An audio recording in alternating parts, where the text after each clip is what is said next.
America के Washington से ये बड़ी खबर, जहां इजरायली दूतावास के 2 कर्मचारियों की गोली मारकर हत्या कर दी गई। यहूदी संग्रहालय के पास हमलावरों ने दोनों कर्मचारियों की हत्या की। सूत्रों ने बताया कि हमलावर ने गोली चलाने के बाद फ्री फिलिस्तीन के नारे भी लगाए। इस हमले को इजरायली राजदूत डेनिन ने यहूदी विरोधी आतंकवाद करार दिया है। साथ ही अमेरिका से दोषियों पर कड़ी कार्रवाई की उम्मीद जताई है।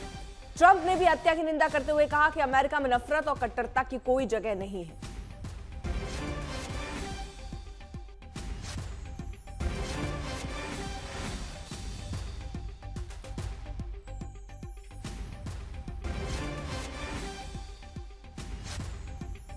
तो आपको बता दें कि ट्रंप क्या बोलते नजर आ रहे हैं। वो कह रहे हैं नफरत और कट्टरपंथ के लिए अमेरिका में जगह नहीं है। आपको एक बार फिर से जानकारी दें कि अमेरिका के वॉशिंगटन में ये इजरायली दूतावास, जहां पर 2 कर्मचारियों को गोली मारी गई है। प्रणय उपाध्याय हमारे साथ, हमारे सहयोगी इस वक्त जुड़ चुके हैं। प्रणय, जरा विस्तार से इस खबर को बताइए और समझाइए कि आखिरकार ये क्यों हुआ और किसने किया होगा।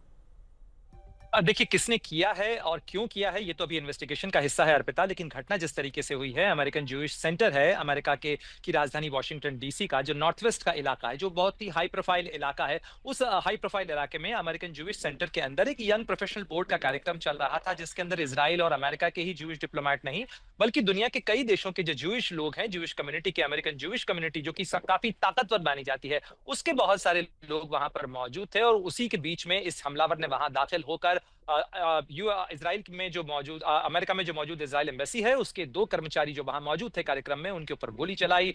कथित तौर पर बताया जा रहा है, जो वहां प्रत्यक्षदर्शी थे उनके मुताबिक, गोली चलाने के बाद इस शख्स ने वहां पर फ्री फिलिस्तीन के नारे लगाए और उसके बाद में उसे भी मार गिराया गया है। अभी तक जो जानकारी मिल रही है, हालांकि इंतजार किया जा रहा है कि वॉशिंगटन डीसी मेट्रोपॉलिटन पुलिस इसके ऊपर आधिकारिक तौर पर क्या बयान देती है। अब से थोड़ी ही देर बाद उनकी प्रेसर का इंतजार किया जा रहा है। लेकिन इस मामले को लेकर राष्ट्रपति ट्रंप का बयान क्या आया है, वो आपने दर्शकों को बताया ही। एफबीआई के डायरेक्टर कैश पटेल की तरफ से भी बयान इस मामले को लेकर सामने आया है कि ये बहुत ही चिंताजनक बात है जिस तरीके से घटना हुई है।